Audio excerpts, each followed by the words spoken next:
Honorable Leader of the Opposition. Thank you, Mr. Speaker. Mr. Speaker, SLASPA is a very strange or different institution. It's the only statutory board that is under the management of two ministers, the Minister for Finance and the Minister for Infrastructure. At some point, it was the Minister for Communications and Works. SLASPA is extremely important. Mr. Speaker, SLASPA must never become a propaganda arm of the government. And I'm very worried, and it's the first time that's happened, that SLASPA is becoming a propaganda arm of the government. And the management of SLASPA must be wary of that situation. Mr. Speaker, I speak to a few press releases released by the government and by SLASPA. And if you're so minded, I can make it a document of the House. The press release of December 18th, 2018, and a press release of 12 December 2018 from the Office of the Prime Minister. And it says, airport redevelopment project ready to take off. Government delivers on promise to improve infrastructure.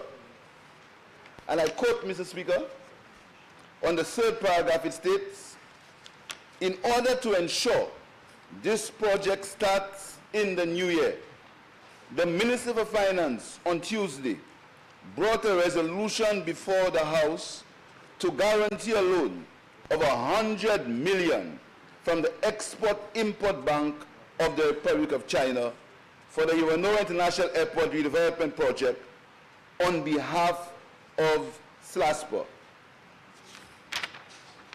In that same release, Mr. Speaker, it says the government of Saint Lucia, in the paragraph before the last, reintroduce the airport development charge of US $35 per departing passenger effective 2018, with these funds to be used by SLASPA to repay its loan for the redevelopment of HIA. Press release of the 12th of December. Press release of the 18th of December from SLASPA. I can make a document of the House. SLASPA welcomes the announcement of funding for the redevelopment of the Hewanorra International Airport. And that is significant. It quotes the acting manager, and that's important. His tenure has not been established. He's the acting manager. He says, we welcome the announcement of the loan guarantee by the Minister of Finance towards the redevelopment of the Hewanorra International Airport, Mr. Speaker. And it goes to say that he wants to acknowledge the continued support of the Honorable Stephenson King, Minister for Infrastructure. And they welcome the announcement of funding for the redevelopment of the Hewanorra International Airport. Another press release from another body, and that body calls itself the Hewanorra International Airport Project. Don't know which one is that. Can make it a document of the House. Hewanorra International Airport Project. And it says HIA project ready to take off. And again, it quotes, Mr. Speaker. No, it's Hewanorra International Airport project, February 24, 2019. I hope you can understand what I'm saying. Some of your colleagues can understand sometimes. Honorable Leader of the Opposition. I want you to understand. Honorable Leader of the Opposition. You speak through the chair, sir, not directly to the Minister. Mr. Chair, I hope the Minister for Infrastructure can understand what I'm saying. It's Hewanorra International Airport Project. Can make it a document of the House, February 24th, 2019. Hewanorra project ready to take off. I hope you can understand that. And it says, Mr. Speaker, in the paragraph there, it says, the Republic of China, Taiwan is financing the very important redevelopment project that will change how we dialogue with the rest of the world. It's my honor and pleasure to join in presiding over the HIA development project sponsored by Taiwan. We can anticipate in the future every aircraft that touches down and takes off from this airport will symbolize the diplomatic ties between the two countries. And we believe that the completion of this project is going to boost the economy of St. Lucia, says President of the Legislative Yuan of the Republic of China, Honorable, I want to spell it, because I mightn't be able to pronounce it, SUJAI-CHYUAN. That is from the Hewanorra International Airport project. It further says, the project will commence in weeks. The project will commence in weeks ahead with a projected timeline of 40 months. That was in February, Mr. Speaker, by something that called itself the February 24th, 2010 Hewanorra International Airport project. Mr. Speaker, I just want to caution that SLASPA must not become the propaganda arm of the government. It should not become that. It was not intended to be the propaganda arm of the government. Mr. Speaker, let me state clearly, for those who can understand, that I have no issues with the redevelopment of the Hewanorra International Airport. When we came into government, the former United Workers' Party government tried. They could not do it because the bank refused A&M, the people that they wanted to finance the project. So they started this project, they thought of it, they implemented the airport departure tax, the ADC, but the bank refused finance. So let it make it clear that the United Workers' Party government failed in the first attempt to develop Hewanorra International Airport. They failed. But Mr. Speaker, what is significant is that this government comes to the Honorable House to borrow $200 million, and they glibly say $200 million, $200 million. You think if any member had his own business and he was going to the bank to borrow $200 million, he would come glibly and say $200 million, 200. And the bank is solid, and we can pay it. We can pay it on the $45 departure tax. Very glibly, $200 million. You have borrowed over $1 billion, but you come for another $200 million, and you very glibly, oh, that's not a problem. That's easy. That is high finance, finance of a guru. Jamaica, they have more visitors than St. Lucia, a lot more. They could just implement the tax, very easy. Or you'll make $900 million, and that's no maths. 45 multiplied by X amount of visitors, you get 900 million. Build an airport, you'll have extra. You'll have extra to do local FBI and roads and etc. Easy.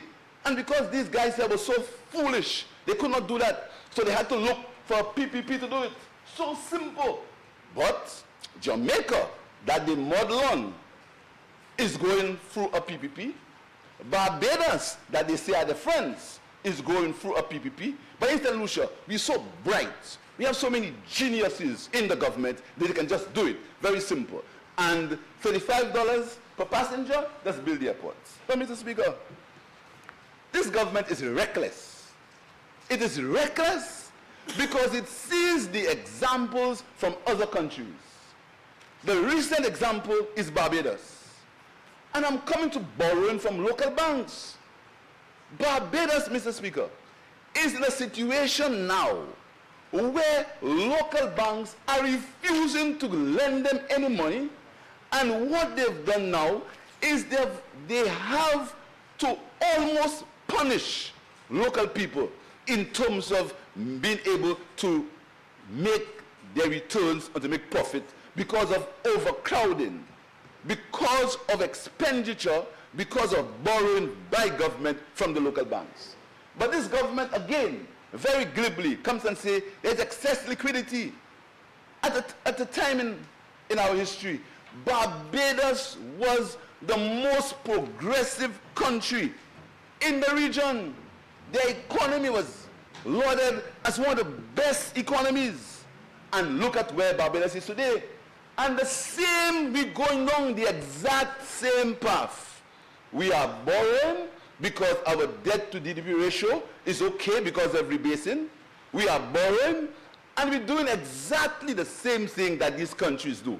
But we have so many geniuses that can say economic growth is 8% cumulatively. Never heard in the history of the science.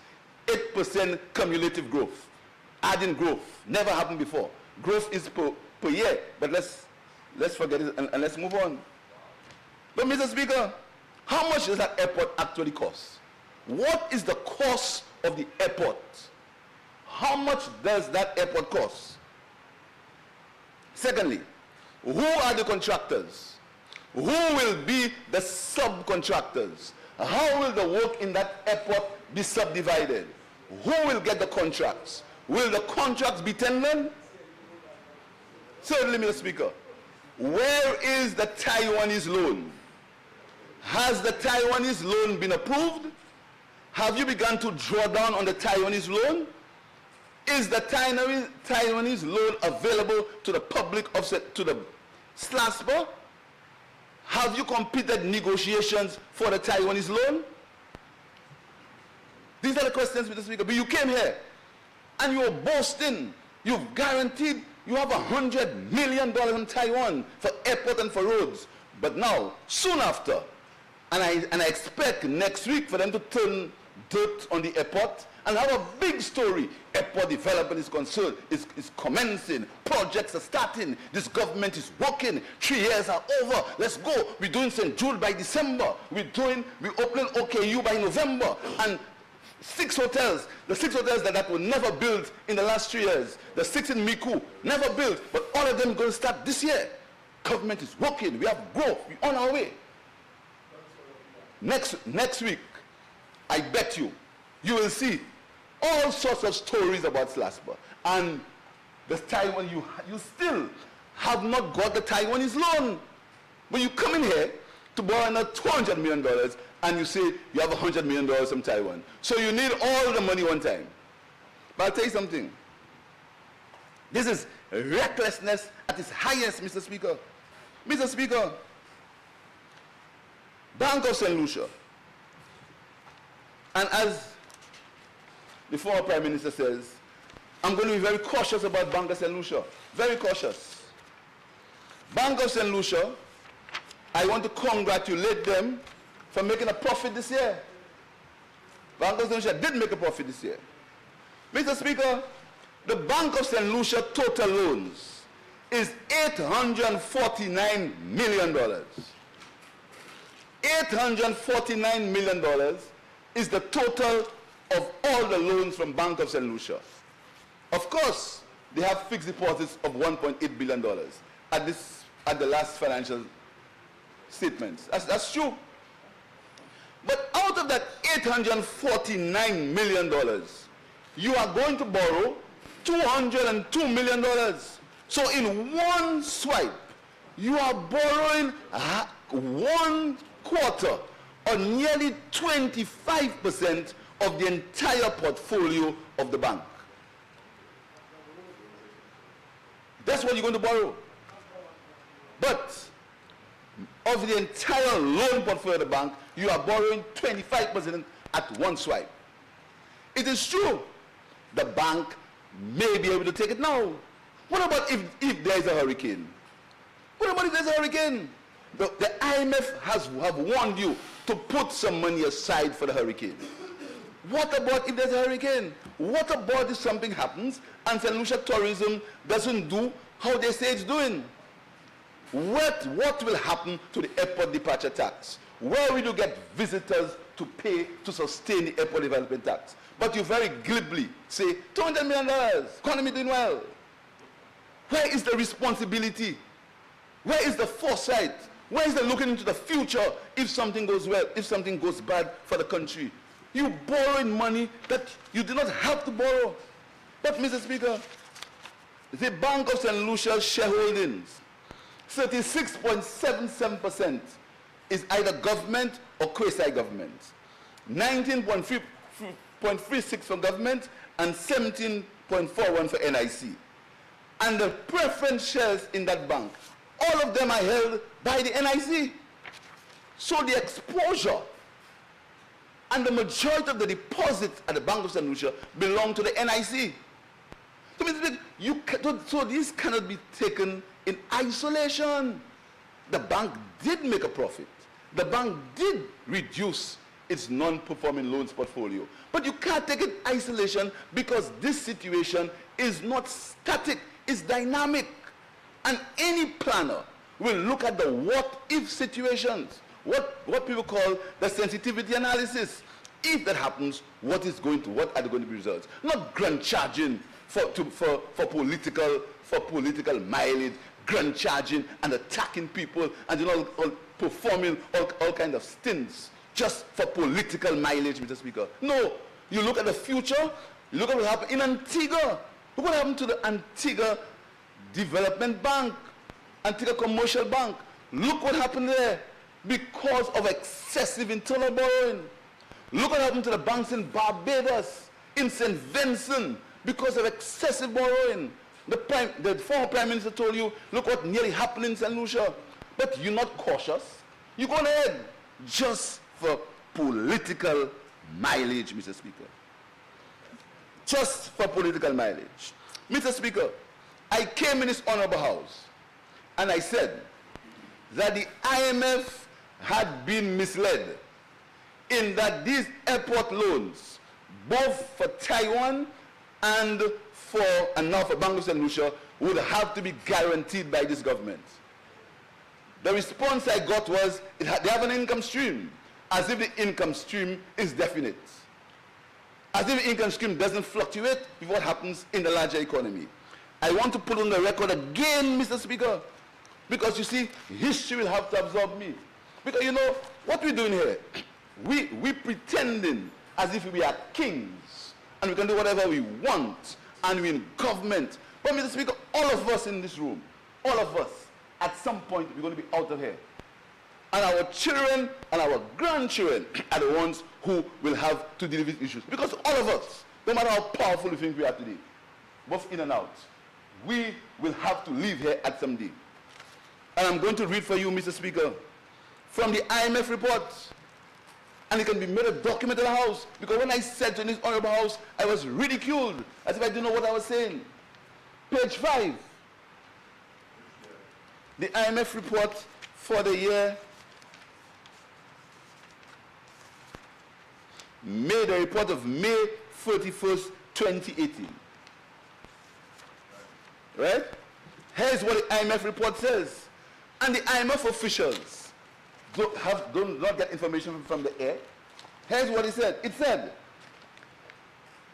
public debt will only increase by the amount of the road network loan. The airport loan will be contracted by SLASPO, a non-financial public corporation, and repaid within the proceeds of the airport development tax. So the IMF were told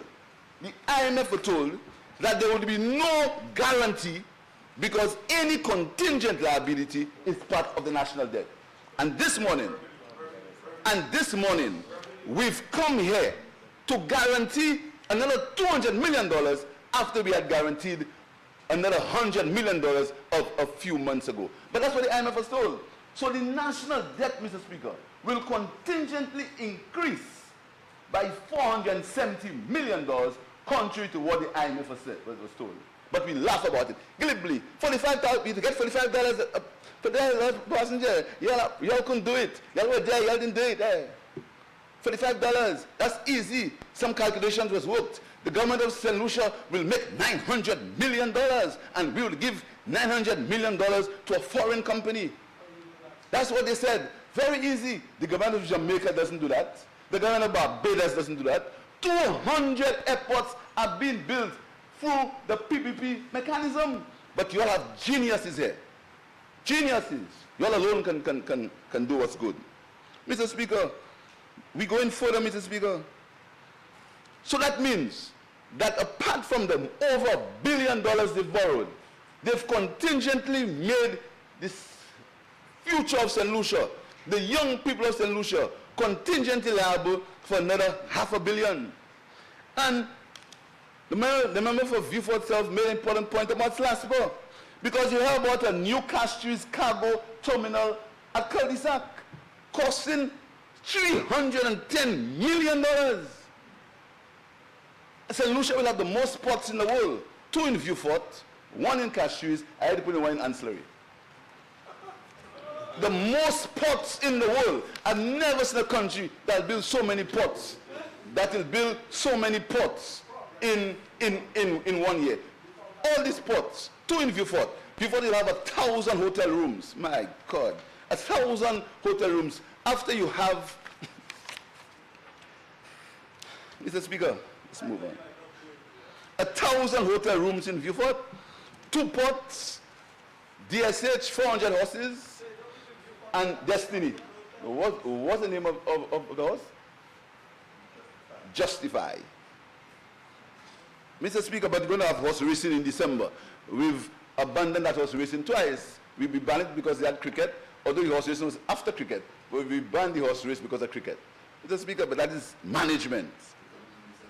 It's coming December the 14th, horse racing. I'll look for a white hat. You know where? Where? Honorable Member. Mr. Speaker, the Prime Minister comes under a syndicate of banks. You think a Minister of Finance speaking in the, no, he said syndicate. He said syndicate use. I underlined what he said because in the year we used. Anyhow, that's another show. He said a syndicate of banks. He did not have, he could not say what syndicate, who is in the syndicate, Mr. Speaker. But that's the same Prime Minister who knows very well that the Bank of Nova Scotia is going to go to the Republic Bank. So that means it can't be the Bank of Nova Scotia. What other bank? FCIBC, not interested, they're looking to leave the region. So it can't be FCIBC. The only bank is First National. Now let us go and see what First National is doing. First National Bank made a profit this year. Well managed, doing well. A profit of, they paid dividends, Mr. Speaker. First National Bank, a local bank, their total assets is $764 million. They have $645 million worth of deposits, and their loans are $502 million, their total loan portfolio. So is it First National? You just borrowed heavily from First National. So who is in the syndicate? Who is in the syndicate of banks? Which banks? And if you're so certain, you have a plan that is airtight, you have such a good financial manager, you have $35 per passenger that will repay that loan, why didn't you set up an airport bond? Set up a bond, even though you don't set it up, you can let the the Regional Securities Market set it up for you, and let the private sector, let the banks, let all of them invest in the airport bond, because you have an airtight model. You have a model that's airtight. You're going to make $900 million per year, and that's what we were giving foreigners for 40 years. You have, that's what you said, $900 million you'll collect. A year. I don't matter if you say $900 million. Don't try to mama guy people. Not inside this house. You said $900 million. You multiplied, simple maths. You say these guys are so stupid. Someone, and your surrogate said the same thing. I have it on the record.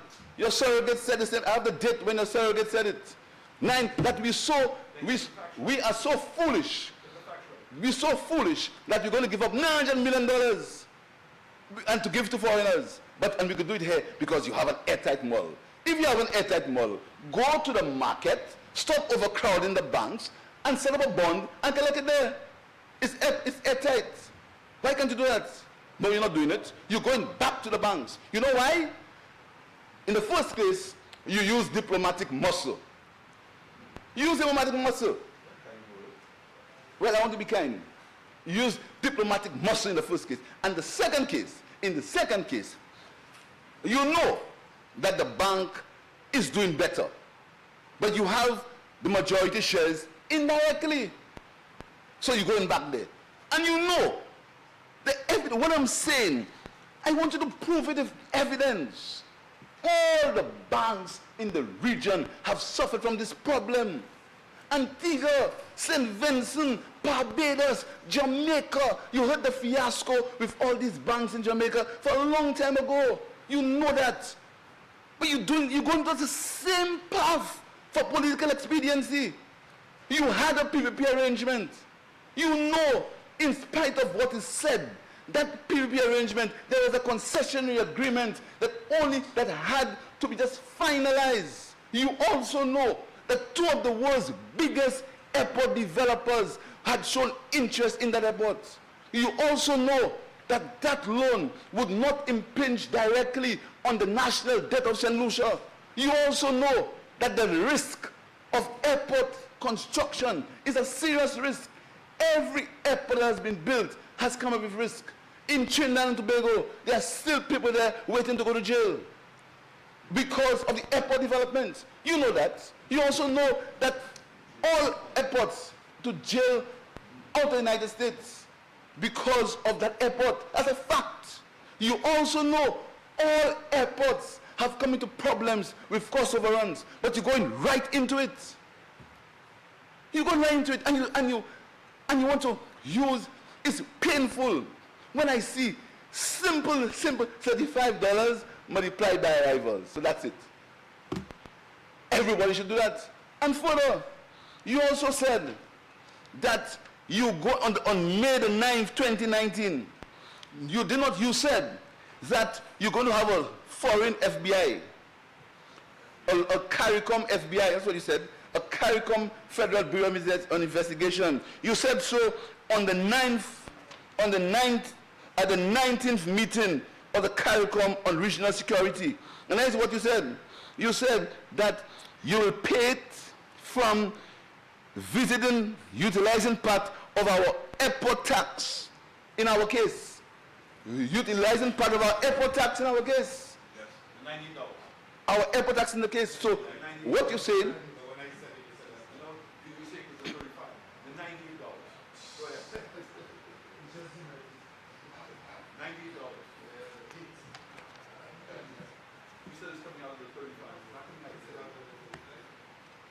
Mr. Speaker,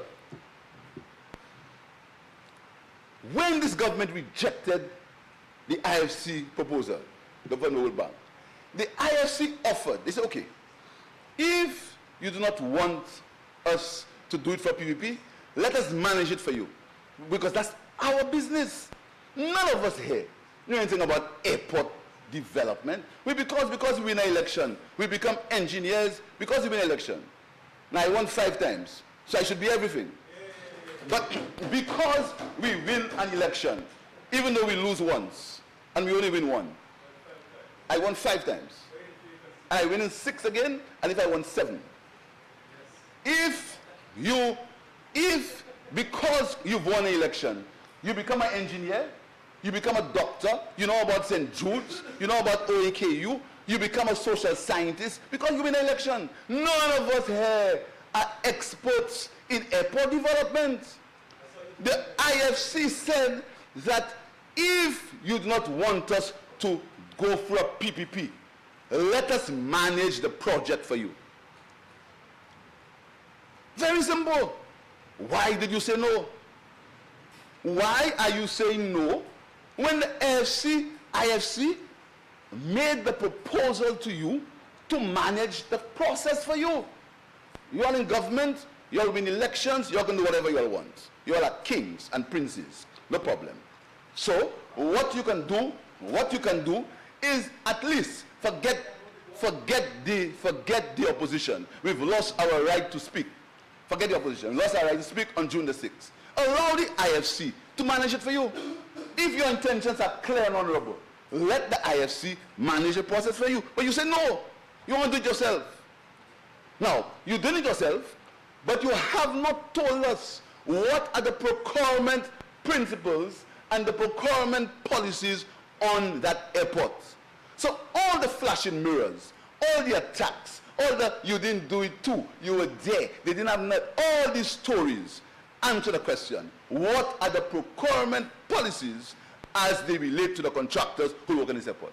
Further, Mr. Speaker, this government is taking money from local sources, $202 million for a project that will be very much capital intensive. It's going to be very capital, because a lot of airport, and that's what makes experience in airport procurement so important.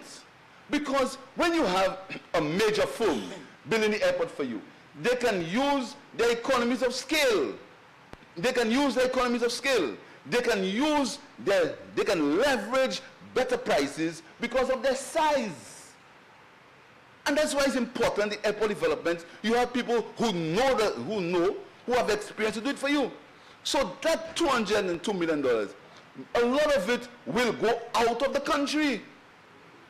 And further, you are in a paper to come to Parliament in a while, you are excluded from VAT. I don't need your advice. You are excluding it from VAT. You are excluding the airport goods and services from VAT. So you're going to take $200 million. Most of it will go out of the country because the airport is capital intensive, and now you're going to exclude it from VAT. That is the government's, that's the government of implementation, the government that can do things, Mr. Speaker.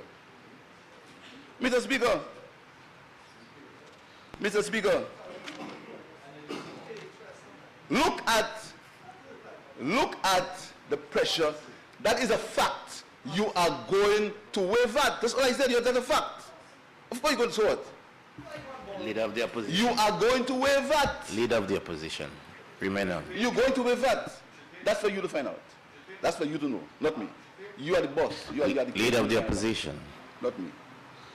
Mr. Speaker, this government, this government is so reckless. They're so reckless in their financial dealings that they boast. It's the first government I see boasting about borrowing money.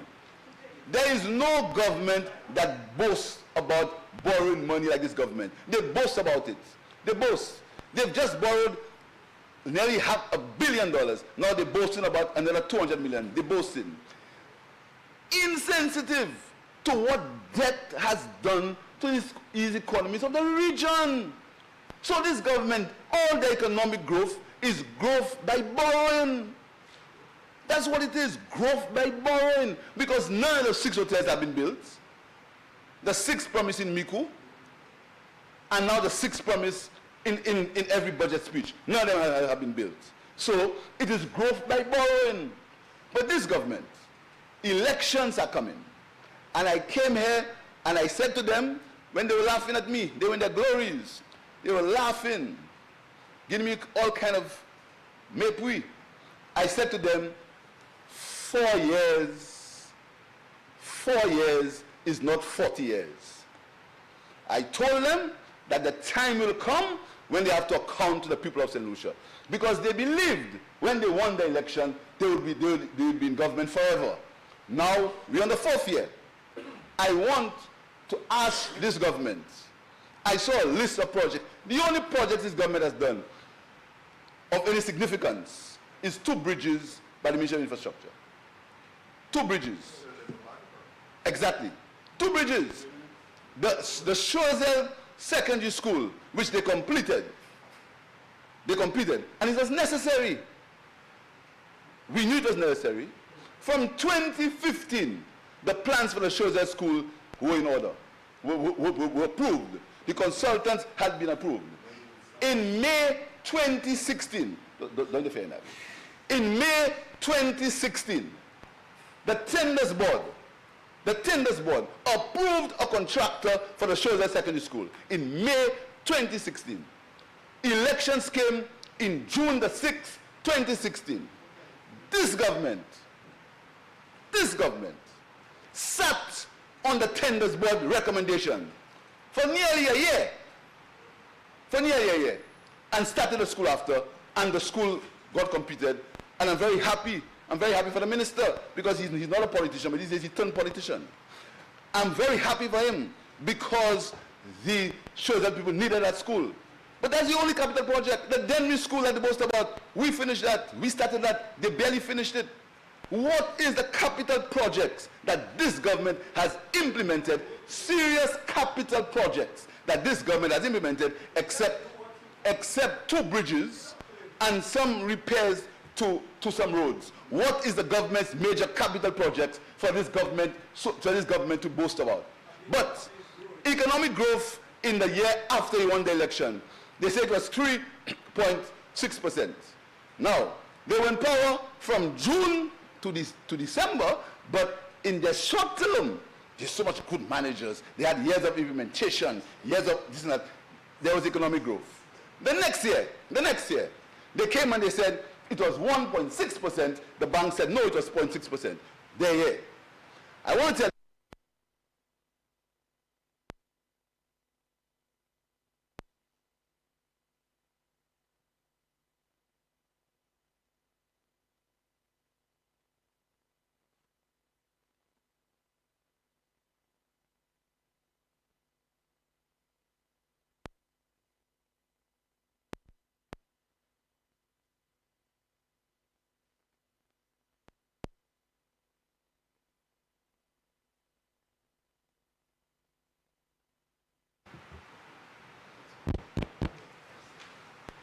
all the government's projects are full of will do, and you all didn't do it already. You all didn't do it. That's the government excuse. Where are the government's capital projects in the last 2 years? Where are they?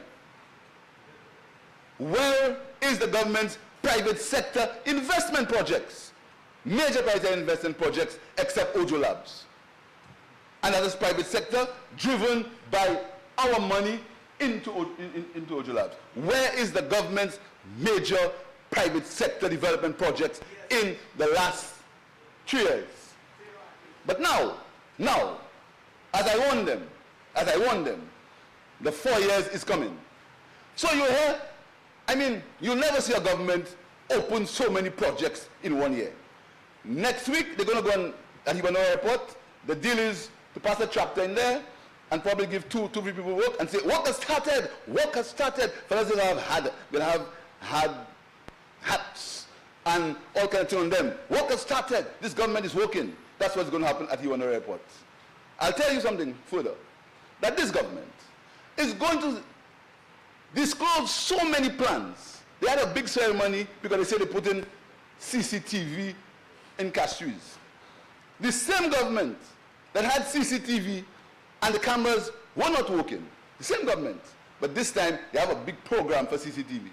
The same government that neglected or refused the loan for the CDB that would reduce our carbon imprint because they would change the use of the sodium-filled lights we have here and change it to LED lights. This same government rejected the president's recommendation for a loan.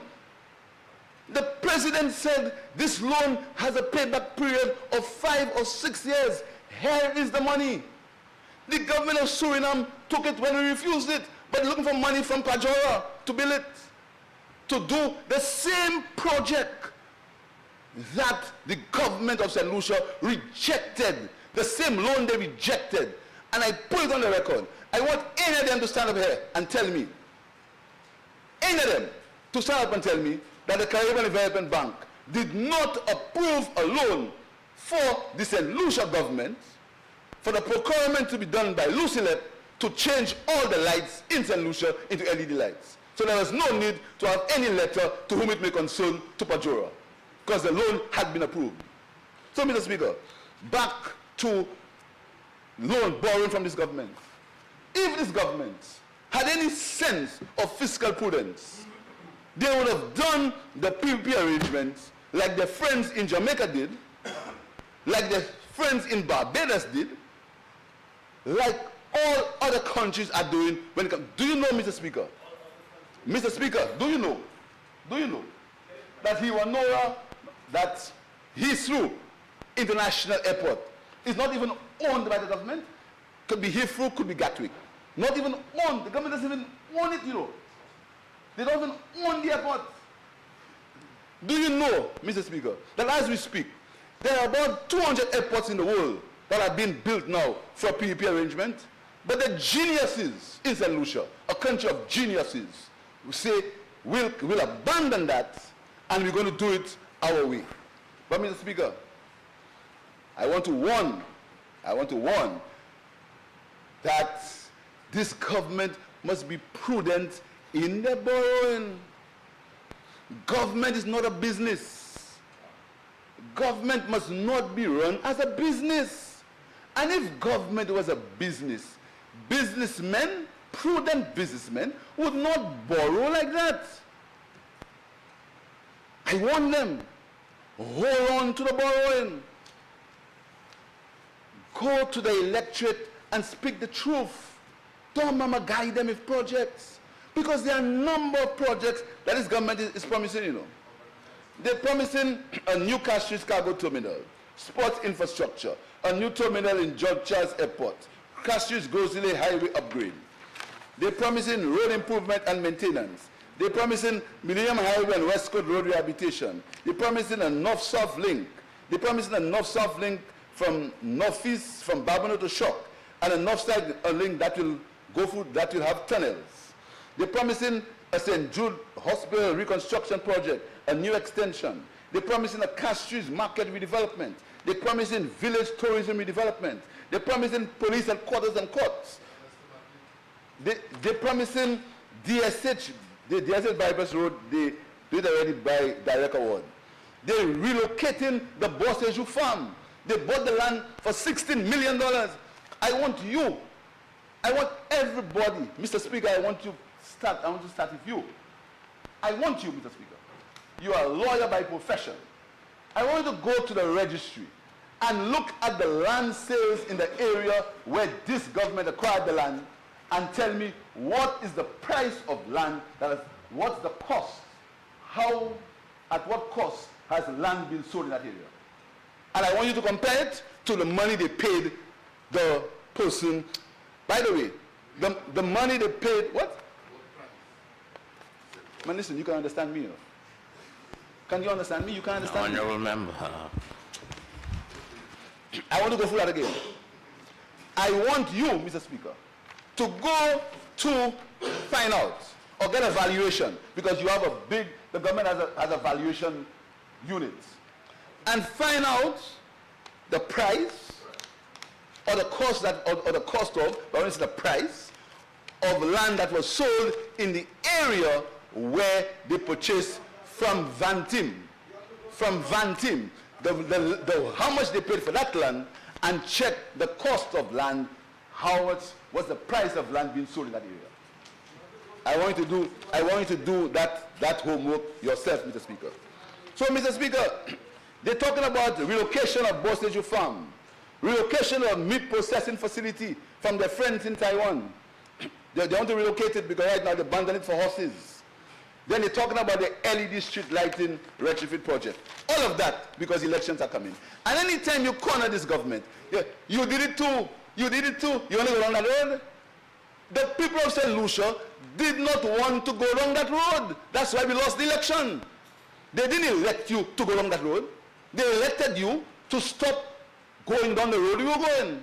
So by your only defense being, you did it already. Now you know. The people of St. Lucia rejected us, and we accepted it. But they put you in government for you not to go on that road. So this flashing mirrors and this thing you're talking about, you all did it too. That is a non-argument. The people of St. Lucia have decided that they do not want to go on the road we are going. So you are the one who must change it. Mr. Speaker, I want to end by telling you that this government is insensitive to the future of this country. Because this government has all the examples of what high debt can do a country. All the examples. The late Sir Dwight Venner was on his knees about debt. The president of the bank now, on his knees about debt. The IMF have advised you to look at your debt trajectory. They have advised you, but you just borrowing, really just borrowing, and making excuses. Debt to GDP ratio is 63%. It's gone down by 3% when it came to power. You just go ahead, you just borrowing money. Stop it. Forget about the politics. That's not about us, not about me. You can attack me, you can malign me, you can do whatever you want. It's about the future of Saint Lucia, not about me. We only have our time. You can malign your person around here. You can do it, but think about the future of the country. Stop looking at short-term political gain. Stop it, because you're going down the track. You're going down the same track that all these countries went down to, that led them to the IMF, that led them to the contagion that's happening in the banks in Barbados, that led them to the Antigua Commercial Bank having to completely restructure, that led them to what happened in the St. Vincent Commercial Bank. You're heading down that same track. And you're going because you believe you want to win an election, and you believe that you can succeed in wiping the legacy of the Labour Party from the history books of St. Lucia. You will not succeed, and I'm warning you, not for our sake, for the sake of the young people of St. Lucia, to look at that debt that you are accumulating. Look at it. Because even though now you have $45, you do not know what will happen. You have no idea what will happen. You can't look into the future. So I'm saying, not for our sake, because your goal is to eliminate us, not for our sake, but for the sake of the young people of St. Lucia, look at this debt that you're accruing on the backs of the people of St. Lucia. I thank you.